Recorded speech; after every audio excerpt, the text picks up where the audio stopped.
Қала қазынасына қанша ақша түспей қалды? Көптеген жұмыс орындары тоқтады. Еліміздің бас қаласын облыстар асырап отыр деген. Яғни жартысынан көбі бизнесмендер төлеп отыр деген сөз. Қабанбай Батыр даңғылын жөндеу мәселесі.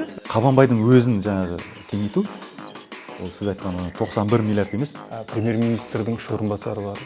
Сізде 6 орынбасар бар. Жақсы сұрақ. Қызмет мәңгілік емес. Мен өзім туысқандарым, жеке командам жоқ ол жерде. Қосарыңыз бар ма? Да, айта берсем көп бізде. Бүгін Азат алаңда Нұр-Сұлтан қаласының әкімі Алтай Көлгенов. Ассалаумағалейкум. Еліміздің бас қаласы наурыз айынан бері карантин режимінде өтіп жатыр. Жарты жыл ішінде шағын және орта бизнестің жұмысы тұралап қалды. Бұл дегеніміз бюджетке төленетін салық, яғни ақша түспеді деген сөз. Осы карантин айларында қала қазынасына қанша ақша түспей қалды? Біздің жоспарлап қойған әлеуметтік нысандар салуымыз керек. Аурухана, мектептің құрылысына бұл кесірін тигізген жоқ па? Иә, Ербол, біріншіден біз енді бір жаһандану заманында болғаннан кейін әлемдік экономиканың бір бөлігіміз. Оны әрине сезінеміз. Сондықтан бұл денсаулық сақтау саласына да, біздің шағын орта бизнеске де, жалпы экономикаға өзінің кері септігін тигізді, ол сөзсіз. Соның ішіндегі біз енді мемлекеттің ішінде елорда болғаннан кейін бұл бас қала, ол бас қақпа бізге де ерекше әсерін тигізді. Себебі осы жылдың басында бірінші Қытайдан басталған болса, сосын басқа мемлекеттер айналып келіп, біздің мемлекетке де келді вирус. Президентіміз дер кезінде карантин жариялады, төтенше жағдай жариялады. Ол енді өзінің оң септігін тигізді.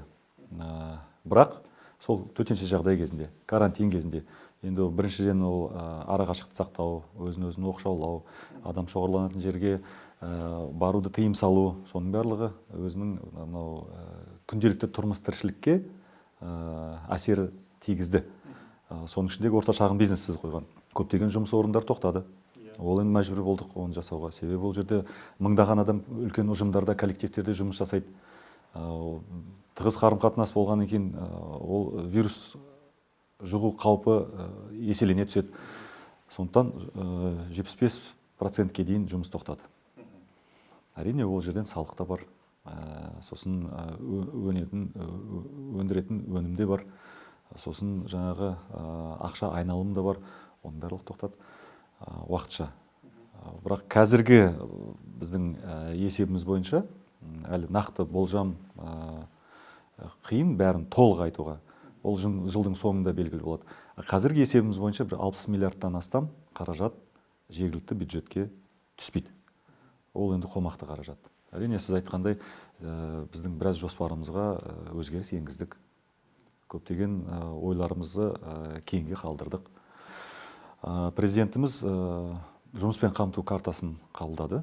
Соған сәйкес біз тиісті қаражат алдық. Соған көптеген жұмыс орындары ашылады. 15 мыңға жоқ жұмыс орны ашылады. Аулалар, көшелер абаттандырады. Сондықтан ол енді өзіндік бір компенсация ретінде қарауға болады. Барлық орында қойды деп айтуға қиын. Себебі көп адам үйде отқан кезде, мысалы үшін, қарапайым шаштараздарды айтайық. Немесе шағын маркеттерді айтайық, дүкендерді айтайық. Немесе жаңағы өзінің шағын бір өндірісі бар, оларға кері әсерін тигізді. Оны айту керек. Бірақ бұл қиындықты біз өтпесек, егер осылай созып жүре беретін болсақ, ол ары қарай да созылуы мүмкін. Сондықтан біз дер кезінде уақытылы нақты шешімдерді қабылдап, бірлікпен бір-бірімізді қолдап, түсініп, осыдан тез өте аламыз. Ақша демекші, еліміздің бас қаласын облыстар асырап отыр деген бізде түсінік қалыптасқан.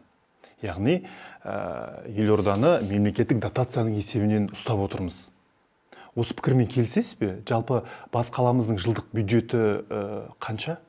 Және біз бюджетті қалай толтырып отырмыз? Мына корона кризис әсер етті. Бір қарағанда бас қала мұнайлы өлке емес, мұнайдан ақша түсіп жатқан. Мен білемін, шағын бизнес бар, салық бар, күнделікті келіп кететін. Қызмет көрсету саласы бар. Ақшаны қайдан алып отырмыз? Жақсы сұрақ. Бірақ біріншіден айтамын, жаңағы мынау қаламызды барлық бағып отыр деген ол қате ұғым.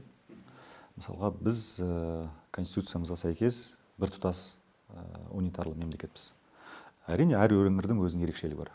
Бір өңір өндіріс, басым бөлігі өндіріс. Екінші өңір ол ауыл шаруашылығы бар.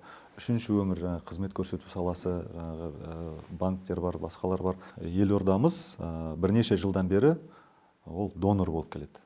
Яғни республикалық бюджетке қаражат беріп келеміз. Одан бөлек қанша жаңағы орта шағын бизнес дамып келеді. Содан кейін қанша өндіріс, мынау индустриалдық аймақтың өзін қараңыз, 500 гектарға жоқ, оның өзі 75%-ке қазір толып тұр, қалған жаңағы жұмыс ары қарай жалғастыру үшін екінші тап сондай индустриялық аймақ, арнайы экономикалық орынды біз кеңейтіп жатырмыз. Кезінде елбасымыздың стратегиялық ойы, мынау тез даму үшін қаламыз сол жағалаудың бәрін арнайы экономикалық аймақ деп атап қойды. Яғни жаңағы инвесторларды тарту үшін. Сол өзінің септігін тигізді. Қазір қарсаңыз 1 миллион 200 мыңға жуық халық бар. Оның барлығы салық төлейді. Ол жерде бизнес. Сондықтан қалай донор болады біздің бас қала? Орта шағын бизнес дамыса. Қазір егер жалпы ішкі өнімді қарайтын болсақ, соның 55% орта шағын бизнестің түсімдері. Яғни жартысынан көбі бизнесмендер төлеп отыр деген сөз. Олар төлесе, яғни оған мемлекет жағдай жасады деген сөз. Оның барлығы бір-бірімен. Ал жылдық бюджеті қанша? Жылдық бюджеті 600 миллиардтан астам. 600 миллиард, оның 60 миллиарды осы корона кризиске байланысты түсіп. Иә, 10%-дан астамы түспей қалды. Бірақ енді қарасаңыз, бізде қанша мектеп бар, қанша балабақша бар, аурухана бар қазіргі уақытта, ең өзекті мәселе. Ол жерде қызметкерлеріміз бар, медицина қызметкерлері, мұғалімдер бар, тәрбиешілер бар, сосын мәдени ошақтар бар, олар бар, спорт нысандар бар. Олар бизнес емес қой. Оларды мемлекет жаңағы бағу керек, мемлекет қолдау керек, айлығын беру керек. Сондықтан соның басым көпшілігі осындай әлеуметтік мәселеге. Сосын біздің зейнеткерлеріміз бар, сосын аз қамтылған отбасылар бар, сосын мүмкіндігі шектеулі азаматтар бар. Оның барлығы әлеуметтік топ. Осыған біздің жаңағы тиісті қаражатымыз шығындарға жатады. Коронавирус инфекциясының ауыр соққысынан елордада енді еш жия бастады. Бастапқы кезде біз мұндай бұрын-соңды пандемияға ұрынған жоқпыз. Астанада да проблемалар болды. Ауруханада орын жетіспеуі, дәрінің тапшылығы, дәрігер мамандардың жетіспеуі. Енді біз бірінші толқыннан өттік аман есен. Алда екінші толқын келе жатыр. Бұған дейінгі мәселелер күзде тағы пандемия жалғасатын болса қайталанбай ма? Сабақ алдық па? Бұл тек қана біздің мемлекетімізге, тек біздің қалаға емес, бүкіл дүние жүзіне сабақ болды. Алпауыт мемлекеттердің өзі қандай қиындыққа тап болды. Мысалға енді бізде әріптестерімізбен сөйлесіп отырамыз ғой, мэрлармен, немесе елшілермен, немесе өзіміздің жаңағы жеке таныстарымызбен қалай болып жатыр. Мысалға қазір енді бұрынғыдай шекара жабық емес, ашық. Біздің адамдар, мысалы үшін, Ұлыбританияда не болып жатқан, Германияда, ақш-та ешкімге оңай соғып жатқан жоқ.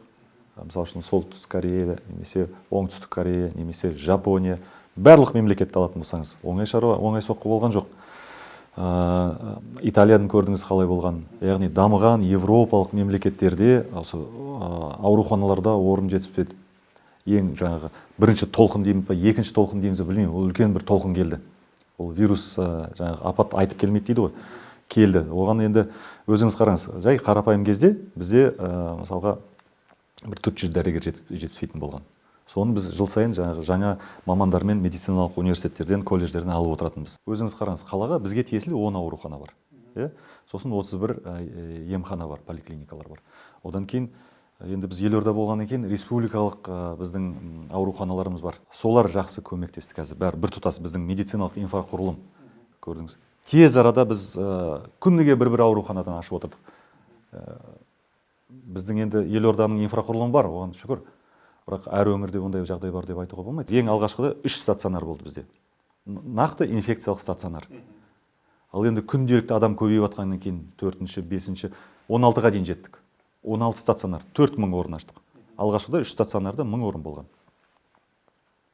Тез араның ішінде 2 аптаның ішінде 16 стационарға дейін жеткіздік. Енді күнделікті 500 адамға дейін ауруханаға келді. Ол жай кезде ондай адам келмейді. Біз даже мынау Рамада Плазаны аштық 500 орындық. Ол да жетпей қалды ғой. Сосын қосымша біз жатақханаларды дайындадық. Біздің университеттердің бос тұрған. Қазір студенттер оқып жатқан жоқ қой. Бірақ оған жеткізген жоқпыз. Дәрігерлердің үлкен еңбегі, фармацевтика бәріне жеткен жоқ, дәрі-дәрмек.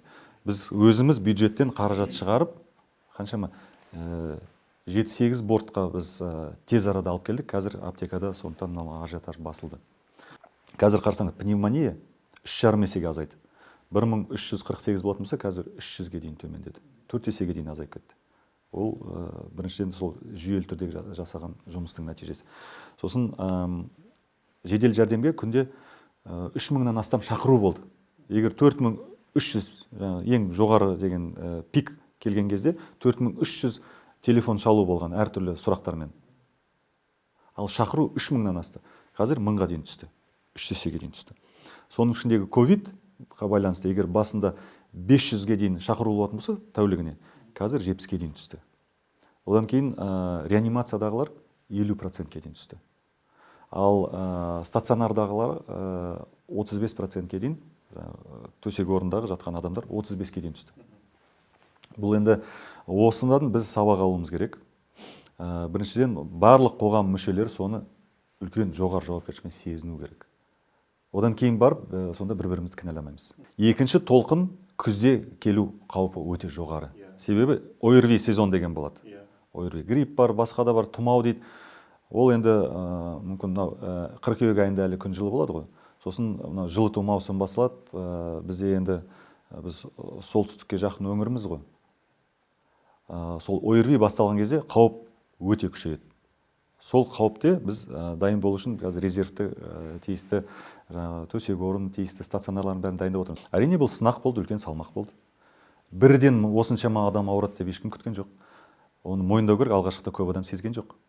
Есіңізде болса, алғашқы карантин жариялаған кезде, блокпосттар қойған кезде, бәрін жапқан кезде айтып отырды ғой, кім сенің туысың, танысың біреу ауырды ма деп сөз болды сондай ел арасында.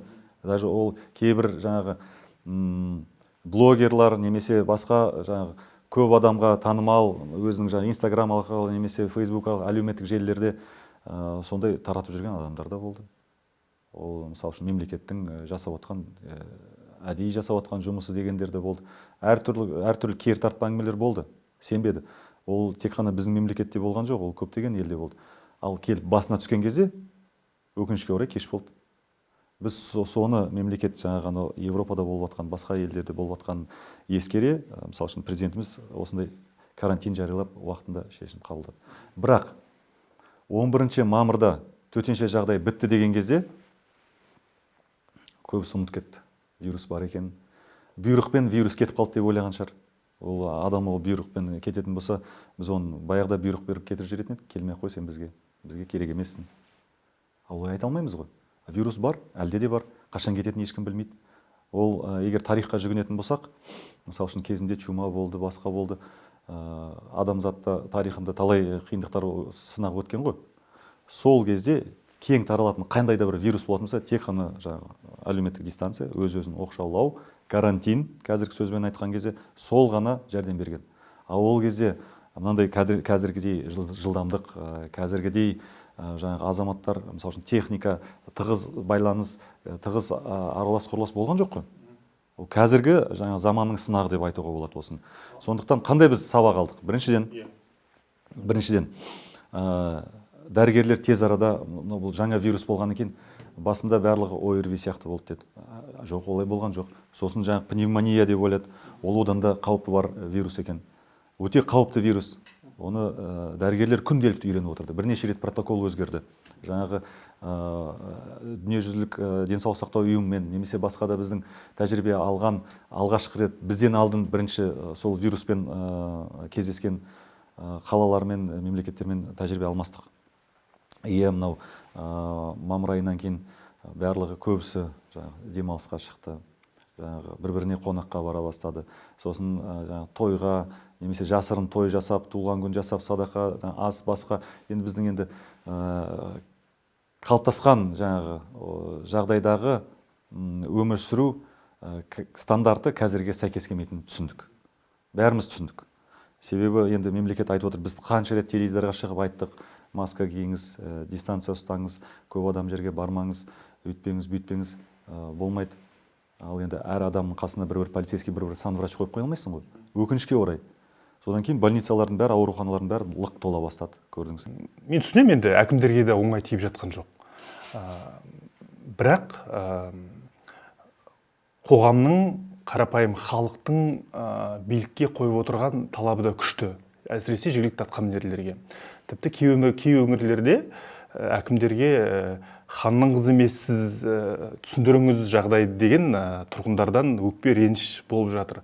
Бұны қалай ойлайсыз? Азаматтық қоғамның ерекше талап қоюы ма? Мен ойлаймын, бұл енді қазір жағдайда қоғамның даму сатысының бір кезеңі шығар деп ойлаймын.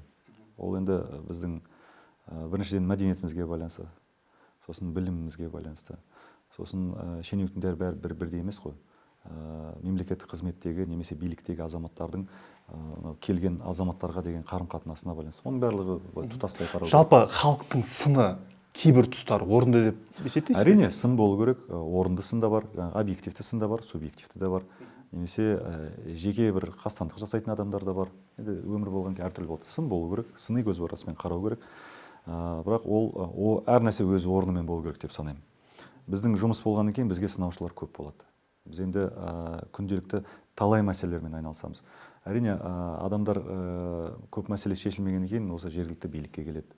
Біз де қолымыздан келгенше көмектесіп жатамыз. Сондықтан бұл қазіргі қоғамдық даму бағытының бір бөлігі, бұл тек қана біздің мемлекетте емес, жалпы мен ойлаймын, қазір енді интернет дамыған заман. Бұрын барлығы өзінің жаңағы кухнясында сөйлейтін әңгіменің барлығы қазір интернетке шығып кетті. Оның ішіндегі дұрысы да бар, бұрысы да бар. Өкінішке орай кейде бұрысы көп болып тұрады.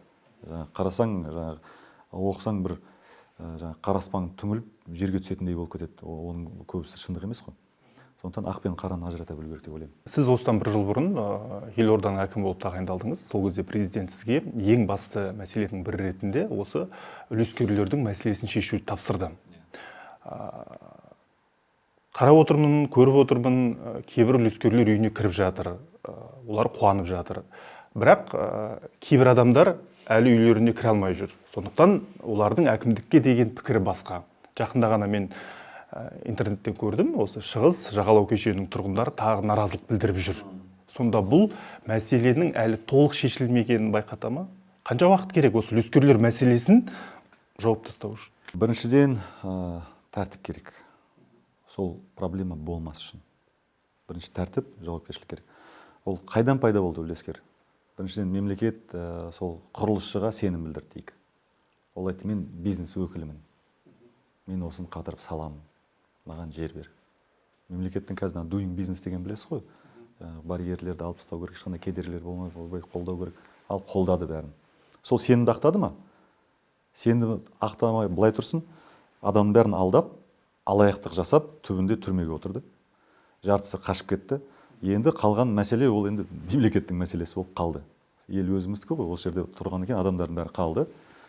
Мысалға 52 тұрғын үй кешені бар. Ол тек қана 52 деген сөз 52 бір үй емес. 52 тұрғын үй кешені. Ол жерде былтырдың өзінде бір 15 мыңға жуық отбасы, өзіңіз қараңыз, 15 мыңға жуық отбасы, әр отбасында мысалы үшін кемінде 1, 2, 3 немесе 5 балаға дейін одан да көп балалар бар. Көбейте беріңіз. Соның бәрі алданып қалды, далада қалды. Қайда келеді олар? Қайтадан мемлекетке келді. Енді сіздер көмектесіңіздер, қолдаңыздар.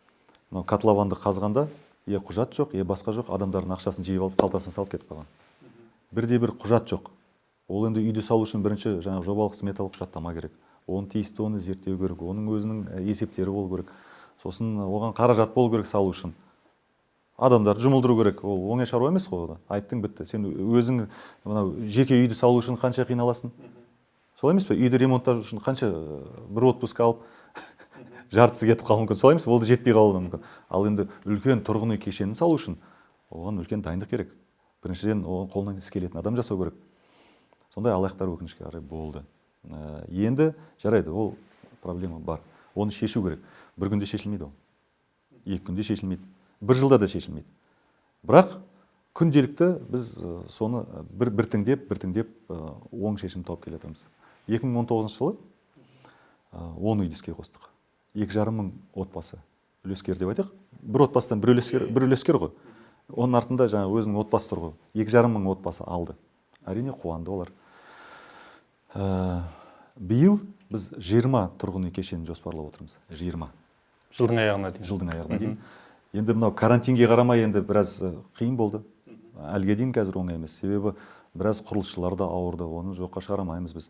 Сосын материалдарды шығаратын зауыттар бар, өндіріс құрылысы бар. Сосын барлық дүние біздің Қазақстаннан шықпайды, басқа жақтан да келетіндер, мысалы үшін лифт бар, немесе басқа да. Соны енді қарап біз содан сабақ алуымыз керек қой.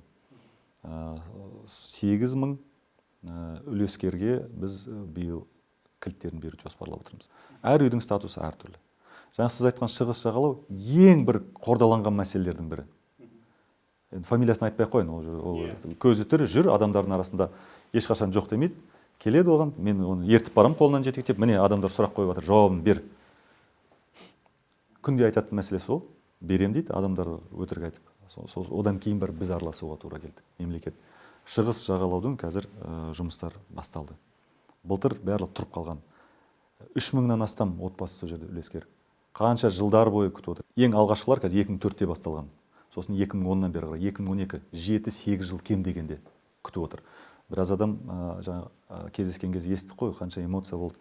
Осы үйін көрем ба, көрмейм ба деп жүріп, о дүниелік болып кеткендер де болды, өкінішке орай. Сосын әлге дейін пәтер жалдап жүргендер бар. Біз соңғы ақшамызды осы жаңағы үлескер ретінде салып едік осы үйге деп. Содан біз айттық, иә, бұны бақылауға алдық. Аз қаражат емес бұл жерде керек. Көптеген қыруар қаражат керек. Соның бәрін салдық. Қазір шығыс 1А, 1В деген бар. 2А, 2В ол комплекстің атын бар. 3А, 3В, 4 барлығында жұмыс басталды. Сосын жағалау бар, дөңгелек үй. Ол енді 90%-ға бітіп тұр, бірақ лифтісін қою керек. Сосын абаттандыруға біз енді өзіміз қаражат бөлдік. Соны бітірсек, сол тұрғындарымызға соны кілтін табыстап ішке кіргізсек, себебі барлығы мынау үйлерін келісімшартқа сәйкес бәрін толық бітпейді, себебі черновой, чистовой деген сөз бар ғой. Солай өздері кілтін алса, өзінің жеке меншігіне алса, ішіндегі енді тиісті жұмысын жасайды. Ондайлар да бар. Сол үшін бұл үлескерлер мәселе өте қордаланған мәселе. Былтыр жазы бойы осы жерде күніге 100-200 адам келеді. Аудиторияның бәрі толған, сенім жоқ. Сондықтан біз айттық, сіздер бұл жерге келіп уақыттарыңызды бөлмеңіздер. Біз өзіміз барамыз. Күніге таңертең 7-те тұрып, сол үлескерден бастаймыз. Былтыр солай бүкіл үйлердің бәрін аралап шықтық. Сосын кешке екінші рет аралап өтеміз. Ол жай ғана барып бос уақыт кетіру емес қой. Келеді 100 адам, 200 адам, 50 адам кемінде үлескерлер тұрып, сол жерде проблемасын айтады. Прям котлован тұр, мынау қазылған, үй жоқ.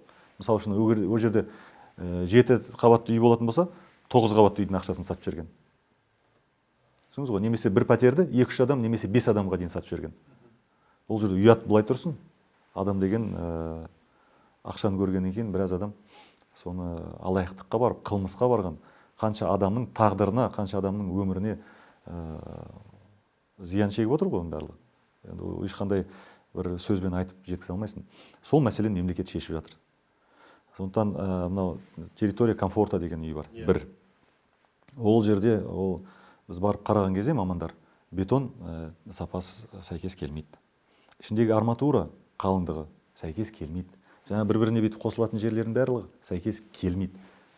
Құрылыстың тілімен айтқан кезде ол енді стандартқа сәйкес келмейді.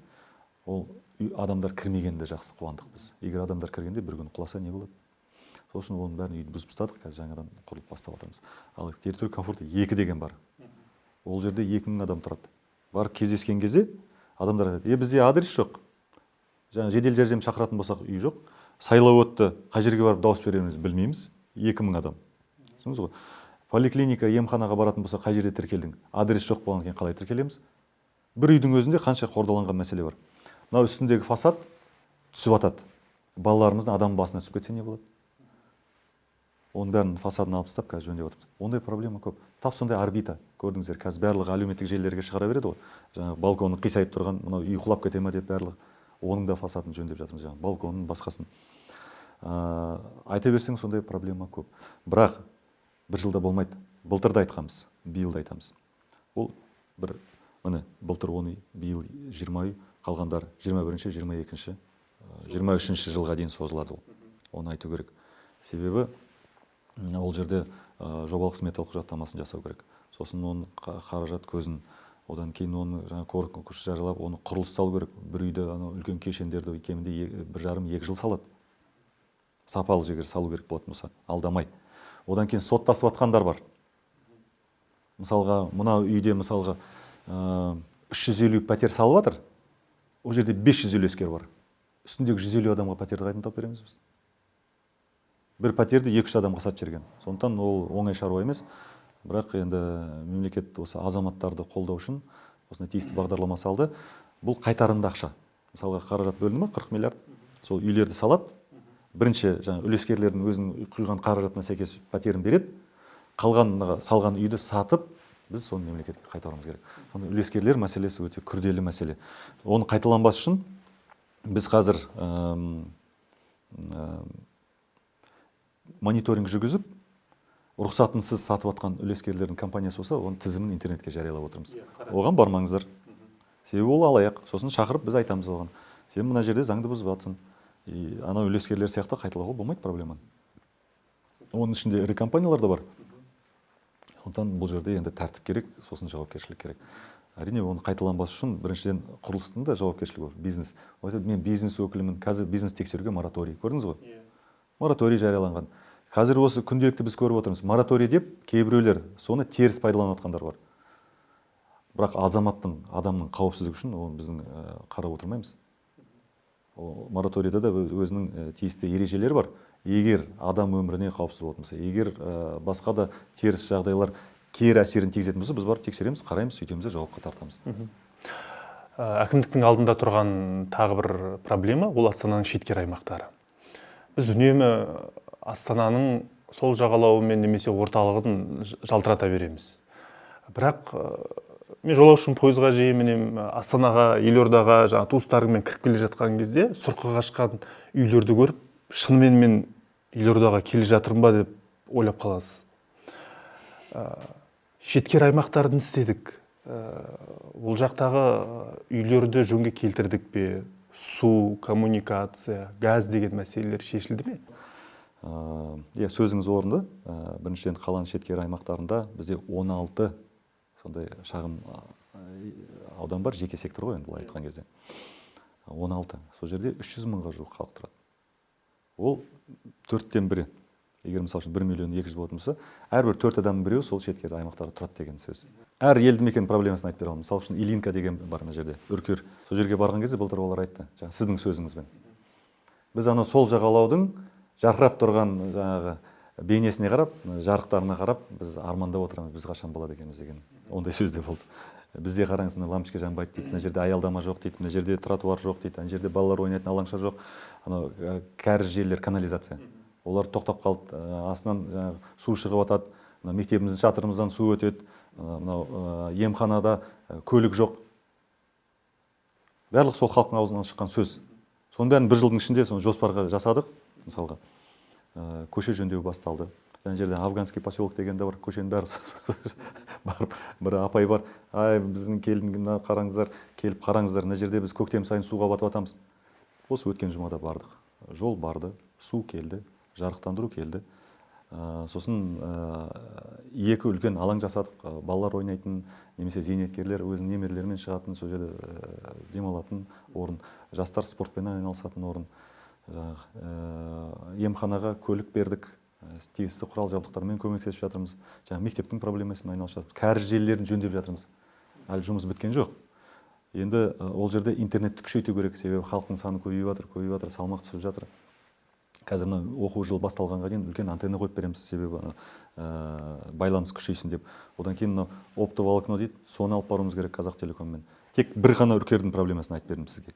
Сондықтан шеткі аймақтарда қазір біз осы бағдарламаға сәйкес жүріп жатырмыз. Газификацияны сұрадыңыз. Енді газдандыру бұл елбасымыздың тарихи жобасы. Қазір Көктал 1, Көктал 2-де қарқынды жұмыс жүріп жатыр. Сосын мына жерде бізде темір жол станциясы бар, бұрынғы 40-шы станция дейді. Сол жерде 98%-ке жұмыс бітті. Бер жақта силикатный деген жер. Бұрынғы ескі атаулар ғой барлығы. Одан кейін юго-восток оң жақ, сол жақ деген бар. Сол жердің бәріне қазір көше-көшемен біз газ трубасын тартып жатырмыз. Енді біздің жылу жүйелері бар. ТЭЦ-1, ТЭЦ-2. Соның жылу жүйелерін қазір біз қыс маусым басталғанға дейін, жылыту маусым, соны газбен жұмыс істеуге бейімделеміз. Осы жұмыс біткен бойда қаламыздың экологиясы едәуір тазарады.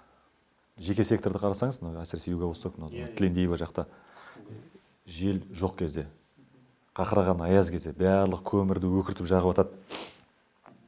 Түтін деген қаптап тұрады, ешқайда кетпейді, смог. Болды ғой, ол зиян ба? Зиян. Сосын оның бейнетін айтыңыз. Жас үлкен кісілер, әр үйде мысал үшін тепсе темір үзетін жастар жоқ қой.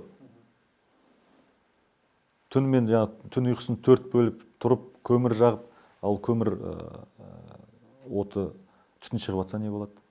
Қауіп қой. Көмірден талай адам, білесіз ғой, ол қауіпті көмір жағатын өңірлерде. Одан кейін көмір сатып алу керек. Оның барлығы жаңағы күрекпен салу керек, бейнеті көп. Егер газға өтетін болсақ, ол біріншіден тазалық, екіншіден денсаулыққа пайдалы. Сосын жаңағы бейнеті азаяды. Бірақ бір мәселесі бар, ол көмірден қымбат болады, оны айту керек. Тегін дүние жоқ. Қазір есептеп жатыр, міне осы жақын арада біз айтамыз. 1000 шақырым магистраль труба тартты. Оның бәрі үлкен қаражат. Сарыарқа газопроводын алып келді. Енді біз қанша шақырым әр көшеге труба жеткізіп жатырмыз. Оның бәрі мемлекеттің қаражаты ғой. Біз 150 көше жасап отқан болсақ, биыл Нұр-Сұлтан қаласында, соның 100 көшесі сол шеткі аймақтарда. Мысалы үшін 150 аула жасап отқан болсақ, соның да бір шамасы сол шеткі аймақтарда. Жол жөндеу демекші, карантин кезінде елордада Қабанбай Батыр даңғылын жөндеу мәселесі үлкен қоғамдық пікір туғызды. Бюджеттен 91 миллиард теңге бөліп 8 жол айрық салады екенбіз. Бұл неге қажет болды? Кейін сол түсінбестік басталған кезде елорданың әкімдігі бұл индустрия және инфраструктуралық даму министрлігінің жобасы. Бізге бұл сұрақты қоймаңыздар деген бір месседжді оқыдым. Ал оған дейін сіз баспасөз мәслихатында бұл жобаны әкімдіктің жобасы ретінде таныстырғандай болдыңыз. Енді қаланың ішіндегі үлкен жол. Жалпы бұл жолдың құрылысы қанша ақша бөлінді және қашан бітеді? Біріншіден бюджеттен қаражат емес ол. Бюджеттің қаражаты емес. Сіздер білесіздер, айналма жол салынды ғой Нұр-Сұлтанда. Қазір қарасаңыз 87 шақырым айналма жол бар. Өте жақсы. Көлік транзиттік көптеген көліктер, транзиттік көліктер. Карантин кезінде де көрдіңіздер, қалаға кірмейді. Қаланың жолдарын бұзбайды. Олар айналма жолмен өтіп кетеді. Біздің бір ауданнан екінші ауданға бару үшін сізді көшелердің жаңа светофорда тұрып, бағдаршамдарда уақытыңыз жоғалтпайсыз, өтіп кетесіз. Мысалы үшін мынау Қосшы жақтан сіз мына Ильинкаға бара аласыз, Ильинкадан жаңа Көкталға бара аласыз, немесе ары қарай Көкшетауға, немесе Қостанайға шығып кете аласыз. Сол жерге кезінде министрлік жаңа займ алған. Содан үнемдеу қалған. Кезінде жаңа көрші мемлекеттің келісім жасап, алып, соны жасады ғой. Содан үнемдеу қалған. Сол үнемделген қаражатты біз осы қалалық проблемаларды шешейік деген ақылдасқанбыз. Соның ішіндегі бірден бір мәселе Қабанбай даңғылын алатын болсаңыз, мысалы қараңыз, Қосшыда қазір 50 мыңға жуық адам тұрады. Сосын аэропорт бас қақпамыз. Барлық кіретін адамдар сол аэропорттан шығады, сосын біздің сіз айтқан темір жол вокзалынан. Кептеліс болып жатады. Әсіресе қыс мезгілінде, немесе мынау қазір енді карантин болған онша сезіліп жатқан жоқ. Қазір балалар балақшаға бармайды, балалар мектепке бармайды, демалыс кезі. Бұның бәрінен өтеміз ғой ертең. Қайтадан сол бұрын қалыпқа келеміз, күндердің күнінде амандық болса. Сол кезде қаланың тұрғындарының көліктің саны көбеюде. Қазір тіркелген көліктердің саны 350 мыңға жетті. Ал тіркелмегені қанша күнге келіп кетіп отқан. Қабанбай мынау жаңағы ең бір не дейді, мына сөз бар ғой, бутылочная горлышко дейді. Кең келеді де бүйтіп кептеліс тұрып қалады. Кеңейту керек, ол сөзсіз, оны жасау керек. Себебі бұл жерде кемінде 8 жолақ немесе 6 жолақты жол болу керек. Ол бас жоспарға сәйкес солай қарастырылған. Құрылыс қашан басталады? Оны айтамын қазір. Қабанбайдың өзін жаңағы кеңейту, ол сіз айтқан 91 миллиард емес, барлық талқылап жатқан. Қабанбай даңғылын кеңейтудің өзі сол 10-12 миллиардтың шамасында. Ол әлі нақтылану керек, кеңейту үшін жаңағы. Бұл сома қайдан шықты? Енді айтайын сізге. Ол жерде инженерлік желілер бар астында. Кәріз желісі бар, су бар, электр желісі бар, жаңағы басқа да. Оның бәрін ауыстыру керек шетке. Одан кейін оны кеңейту. Ол бір. Оған ақша керек. Одан кейін ол жерде көпір салынамыз. Развязка көпір. үш сондай развязка қарастырылған. Біріншісі мынау Қабанбай Салтанат сарайының қасында. Қарасаңыз, ол жерде де кептеліс болып жатады. Екіншісі мынау бұрынғы мега болған жер бар ғой, Керуен Сити қазір. Туран даңғылында Қорғалжын екеуінің қиылысында. Сол жерде екеу. Себебі бір жерде салып қойған болмайды. Бір жерде салып екіншісіне қоймасаңыз, кептеліс болады. Бір жағына салмақ түсіп кетеді. Одан екеу. Одан кейін үшіншісі бар. Қабанбай, Ұлы Дала, Туран. Одан кейін жер астынан өтетін жолдар бар. Түсіндіңіз ғой? Одан кейін жаяу жүргіншілер жолдары бар. Соның бәрін жүйелі комплексіне қарағанда сондай 89 болып шыққан, алғашқы расчеттар бойынша. Соны біз әкімшілік тарапынан ұсындық. Мысалы үшін екі развязкасы тұрсын. Салтанат сарайының қасында жаңағы Керуен Ситидің қасындағы. Ал Ұлы Даладағын қоймайық. Себебі сосын жер астынан өтетіндерін азайтайық. Сосын ішкі сметаның бәрін қараған кезде біршама үнемдеуге болады екен. Сол ұсыныстарды бердік. Сонда соңғы цифр шығады, соны біз жеткіземіз. Ал негізінде түбіне келгенде оны жасау қажет. Себебі қаламыздың саны күннен күнге көбейеді. Бас жоспарға сәйкес 2030 жыл біз 2 миллионнан асуымыз мүмкін. Бұл жобаға бар жоғы 12 миллиард теңге керек болды. Тек жолды кеңейту үшін. Тек кеңейту үшін ғана. Кеңейту үшін 12-13 миллиард. Оны қарау керек, есептеу керек. Алғашқы қазіргі есеп. Ал жол айрықтарын, көпірлерді салу үшін әрқайсының өзінің тиісті шығыны бар. Біреу, екіншісі бар, сосын үшіншісі бар. Солармен тұтастай алған. Ол бірақ 91 миллиард емес. Жоқ, олай емес. Шамамен қанша болуы мүмкін? Жалпы жоба сол жол айрығы. Жоқ, жобаның өзі 89 миллиард алғашқы санау. Егер біз мынау екеуін қалдырып, екі жол айрығын қалдыратын болсақ, біреуін алатын болсақ, сосын жол асты өтетін немесе басқа да жобаның ішіндегі қайта қарап шығатын болсақ, біршама азаяды, соның біз бағасын береміз, айтамыз. Бізде Астанада 5 минут, 10 минут жаңбыр жауса, Венецияға айналып кетеміз. Үйде ұйықтап жатуымыз мүмкін, таңда жаңбыр жауады, оны жұрт ұялы телефондарына түсіреді, интернетте айналады, ол сағат ұйқыңнан оянғаннан кейін, немесе жұмыста жүргеннен кейін WhatsApp-пен өзің айналып келеді, Астананы су алып жатыр. Осы біз Астана екінші Венеция деген атақтан қашан құтыламыз? Ол енді атақты айту ол артық деп ойлаймын, екінші Венеция деген. Біріншіден Венецияны көрген адам айырмашылығын біледі. Одан кейін бұндай проблема тек бізде емес. Егер нөсерлеп жаңбыр жауса, сіздің бұрыннан бері Туман Альбион деген Лондоныңызда да сондай болды. Ешқандай ондай ешкім одан сақталмаған. Мәскеуіңізде тап солай.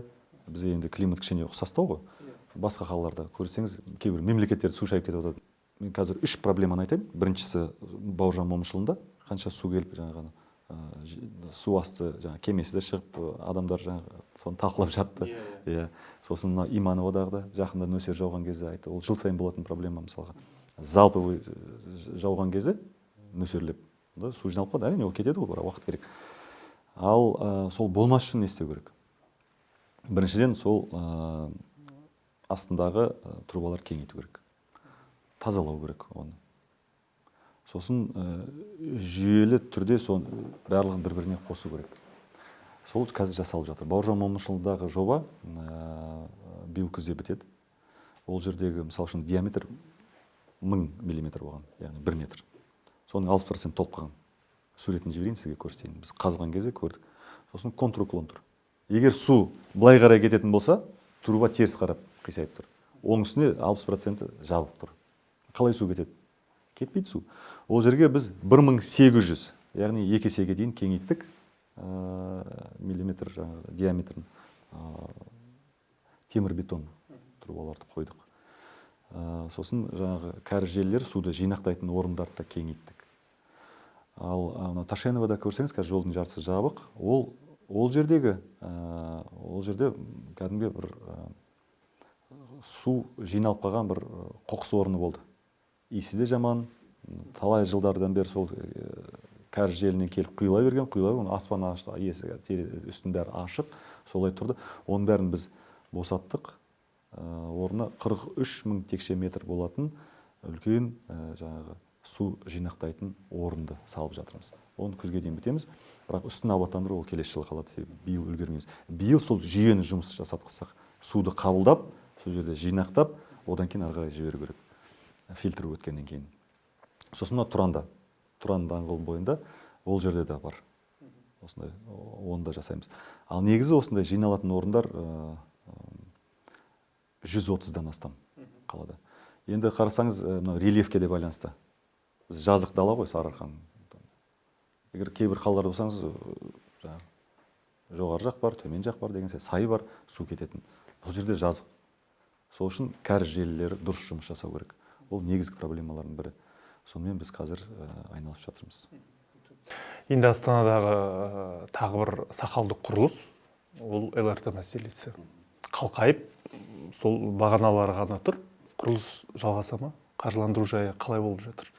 Енді қазіргі мына корона кризисі өзінің септігін тигізіп тоқтап тұр. Негізі, жаңа сіз айтқан, бағана біз талқылаған мәселеге қайтатын болсақ, 2 миллион жарым халық тұратын болса, қоғамдық көлікті айтатын болсақ, әрине ол қажет. Болашаққа арналған жоба ғой ол. Сондықтан ол кезінде енді дұрыс салынып уақытында бітіп кету керек еді. Өкінішке орай ондай болған жоқ. Енді қазір сонымен біз айналысып жатырмыз. Қаланың көркін кетіріп тұрады. Иә, көркін кетіріп тұр, өкінішке орай. Ол жерге де қыруар қаражат керек. Сондықтан оны да біз мемлекеттік бюджеттен емес, кезінде қол қойылған келісім шарт бойынша сол алынған қаражат қайтарылымды 20 жылға. Сол принциппен салатын болған. Қазір енді банктермен жұмыс жасалып жатыр. Қазіргі жағдай солай. Мемлекеттің қажеттілігі үшін қазір әкімдік жерлерді алады ғой. Кеше мен бір интернеттен саяжай учаскелерінің шағымын естідім, гараж кооперативі. Әкімдік біздің жерімізді алғысы келеді, бірақ беретін өтемақысы өте аз, өзге үйге жетпейді. Осы мәселені халықты да шулатпай, арбаны да сындырмай, өгізді де өлтірмей, қарапайым халықтың жағдайына түсініп бір консенсусқа келуге болады ма? Әрине болады. Ол енді бір сөзбен айту қиын ол жерде. Мысалға, саяжайларда кейбіреуінде құжат жоқ. Кейбіреулерінде иесі, мысалы үшін, көбірек қаражат сұрайды. Сол үшін баға беретін арнайы эксперттік мекемелер бар. Себебі судың да сұрауы бар дейді ғой. Бізден мемлекеттік бюджет болған кейін, бізден жауапкершілік бар, бізден сұраныс бар. Сол үшін ол эксперттер барады. Мынау қанша тұрады? Соны айтады, өзінің жаңағы тиісті құжатын береді, қорытындысын. Сол қорытындыға сәйкес біз барамыз. Ал егер жеке инвесторлар барса, олар келіп бізге былай дейді. Сіздер барып сатып беріңіздер, біз инвесторымыз деп келсек, 3 есе көп қылып айтады дейді. Ол да бар. Ол да бар. Сондықтан біз айтамыз, жеке инвестор өзі жасау керек. Сізді енді барып, сіз айтқан консенсусқа келіңіздер деп айтамыз. Әрине, ортақ тіл табысу керек, себебі біз адамдарды түсінеміз, себебі оны сатқаннан кейін мен пәтер ала аламын ба, ала алмаймын ба деген бар. Бірақ әр мәселенің өзінің құны болады, заңға сәйкес. Соған сәйкес біз жұмыс атқарамыз. Алтай Сейдірұлы, жаңа сіз бір сөзіңізде, мен кабинетте жиі отырмаймын, қарапайым халықтармен пікір алысқанды, сол жердегі проблеманы жұрттың аузынан естігім келеді деп айттыңыз. Сіздің 6 орынбасарыңыз бар. Мен осы сұхбатқа дайындалар барысында бәрімен танысып шықтым, оқып шықтым. Енді бұған дейінгі әкімдердің кемі 5 орынбасар болатын. Енді елорда түсінеміз, атқаратын жұмыстың ауқымы үлкен. Премьер-министрдің 3 орынбасары бар. Сізде 6 орынбасар бар. Жақсы сұрақ. Орынбасарларыңызға жұмысты артып қойып, өзіңіз жұртпен кездесесіз. Мен қателеспесем, бір жиында президент сізге осы қаланың сәулетіне көркіне байланысты шетке аймақты ретке келтіруге байланысты бір орынбасар ал деген. Соның санымен көбейіп тұр ма? Мысалға, қордаланып қалған мәселелер бар. Жоқ емес, сіз айтқан кәріз желілері бар, жаңа көтерген үлескерлер бар, сосын аз қамтылған отбасылар бар. Мысалы үшін былтыр жазымен біз сол адамдармен кездесумен өтті. Шынын айту керек. Алаңда қанша адам келеді күнделікті. Не болған? Мен бірінші келген мен таң қалдым. Неге олай? Неге олай? Одан кейін жанұя орталығын аштық. Сол жерде адамдарды қабылдауды бастадық. Сосын жеке қабылдауды өткіздік. Енді оңай шаруа емес ол. Әр әкімнің жұмысы солай. Әкімдердің жұмысы солай негізі. Адаммен тығыз қарым-қатынасты. Оны уақыт күтпейді. Бәрін міне бүгін қазір шешіп бер деп отырады. Содан кейін мен барып басшылықтан бір орынбасар сұрап алдым. Қазір ол жәрдем беріп жатыр. Қарасаңыз, үлескерлер мәселелер бір қалпына келді. Осы қалыпта жұмыс жасай беретін болсақ, жаңа жоспарымен біз орындаймыз. Азаматтарды қабылдаулардың бәрін рет-ретке келтірдік. Онда бір күн тоқтап қалсаң, ол проблема қайтадан келіп қалады. себебі әрбір азамат менің проблемам бүгін қазір шешіп бер деп отырады. Дұрыс түсіндіріп айтсаң түсінеді, сосын бірте-бірте мәселелерді жаңағы нәтижесін жеткізіп отырсаң, ол да бәріміз халықтың арасынан шыққан адамбыз ғой, бәріміз бір қоғам мүшесіміз ғой, сондықтан ол жағынан түсінік бар деп ойлаймын. Сосын жаңағы қалған шеткері аймақтан ол жерде де айналысу керек. Ол елорда болғаннан кейін оның ерекше салмағы бар. Сондықтан қала күнге өзгеріп үлкейіп келіп жатыр. Енді әр әкімнің тұсында әртүрлі ғой. Мына әкімнің тұсында мына мәселе шешілді, келесі әкімде шешілмеді. Енді қызмет мәңгілік емес. Ертең қарапайым халықта Көлгіновтің кезінде осындай мәселелер шешілген еді, мәселен үлескерлер мәселесі деп айтады. Жалпы сіз өзіңіздің қызметіңізге көңіліңіз тола ма, өзіңізге сыни көзқараспен қарайсыз ба? Енді әлеуметтік желіде түрлі сізге қатысты, сіздің командаңызға қатысты, әкімдіктің қызметіне қатысты түрлі сындар айтылып жатады. Иә, біріншіден өз-өзіме баға беруден аулақпын. Оны біздің жұмыс енді ол тұрғындар береді бағасын. Мен әкімдікте жергілікті мемлекеттік атқарушы органдарда жұмыс істегеніме 8 жыл болды. Соның ішінде енді Нұр-Сұлтан қаласына келгенде 1 жылдан асты. Біріншіден мәселелерді 1 жылдың ішінде шеше алмайсың бәрін. Әрине 1 жылдың ішінде аз жұмыс жасалған жоқ. Оның бәрін айтуға болады. Ол енді бір адамда жұмыс емес. Ол қанша үлкен ұжымның жұмысы. Дұрыс айтасыз, уақыт өтіп баратады, күндердің күніне жаңа келу бар, кету бар. Не жасадың деген кезде сол ең маңыздысы елге не жасадың. Сол мемлекеттік қызметтің ерекшелігі сол деп ойлаймын. Бұл жерде бизнес емес, қалтаңды толтыратын жауапкершілік жоғары. Немесе қазіргі барлығы отырып алып көбісі қызметтегі жоқ адамдар. Мақтанады, мен үйтіп қоямын, мен былай жасаймын деп. Біз үйтіп айта алмаймыз. Себебі айттың ба жасау керек. Не дейді, қазақта сөз бар ғой. Ер мойында қыл арқан шірмейді дейді. Солай ма? Айттың ба істеу керек. Алтай Сейдірұлы, сіз Батыс Қазақстан облысының әкімі болдыңыз, президент әкімшілігінде істедіңіз, талай қызметте болдыңыз, иә? Қызмет жақсы, лауазым бар, төңірегің толған адам. Бірақ біз кейде қызметтің қаупі барында ұмытып кететін сияқтымыз. Сол қызметтің қаупінен қорықпайсыз ба? Қасқырдан қорықсаң, орманға барма дейді. Егер өзің көлеңкеңнен қорқып отыра беретін болсаң, әсіресе әкімшілікте жұмыс жүрмейді. Жерде жауапкершілікті алып, шешімді қабылдай білу керек. Егер бюрократия дегенде ақылды адамдар ойлап тапқан. Бір қағазды 2 қағазбен жауап беретін болсаң, ол халық оның нәтижесін көрмесе, онда не пайда бұл жерде біздің отқанымыздан? Бірақ ол қағазсыз да жұмыс жүрмейді. Себебі қанша бюджет кетіп жатыр, қанша жұмыс жүріп жатыр, оны қағазбен бекітіп, есебін беру керексің. Судың сұрауы бар деген сол, ертең ол мемлекеттің қаражаты, ол мен жеке қаражатым емес, ол өзім білгенім істейін дейтін. Маған міндетті жүктеді ме мемлекеттің жұмысын, мен соны есебін беруім керек. Бірақ соны ұштастырып жүрсе, шешімді де қабылдап, есебімді уақытты беріп, ол да маңызды. Оған да әрине біріншіден тәжірибе керек, оған да білім керек, біліктілік керек. Оны бір адам да жасамайды оны. Сондықтан солай жасау деп ойлаймын. Сондықтан қызметтің өзінің салмағы бар. Үлкен салмағы бар. Таң атқаннан күн батқаннан жүресің. Жаңа сіз айтқандай, жаңа командаңыз сыйлады. Менің жеке командам жоқ өзімнің. Біз мемлекеттік органбыз. Біз президенттік басқару жүйенің, мысалы үшін біртұтас унитарлы мемлекеттің сол мемлекеттік басқару жүйесінің бір бөлігіміз. Сондықтан ол мен өзім туысқандарым, жеке командам жоқ ол жерде. Иә, сенген адамды тағайындайсың, себебі сен жауап бересің. Сен жауап бересің.